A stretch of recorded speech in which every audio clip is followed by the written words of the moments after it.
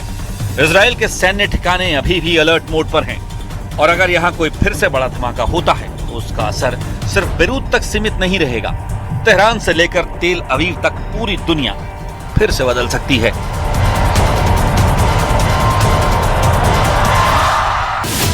Iran पर हुए हमले के बाद मार्च में हूथियों ने इजराइल पर बैलिस्टिक हमला कर दिया था। आईआरजीसी और हिजबुल्लाह के साथ तालमेल करते हुए हर फ्रंट पर जंग लड़ने का ऐलान कर दिया।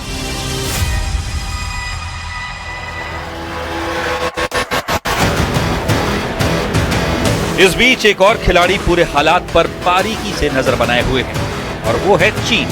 क्योंकि चीन सिर्फ ईरानी तेल का सबसे बड़ा खरीदार ही नहीं, बल्कि पश्चिम एशिया में अपना प्रभाव बढ़ाने का मौका भी तलाश रहा है।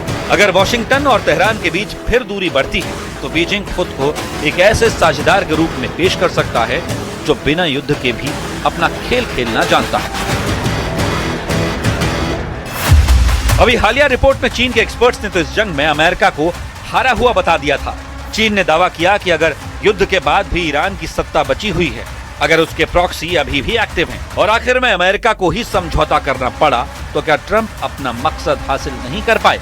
और क्या ये अमेरिका की सबसे बड़ी हार में से एक है?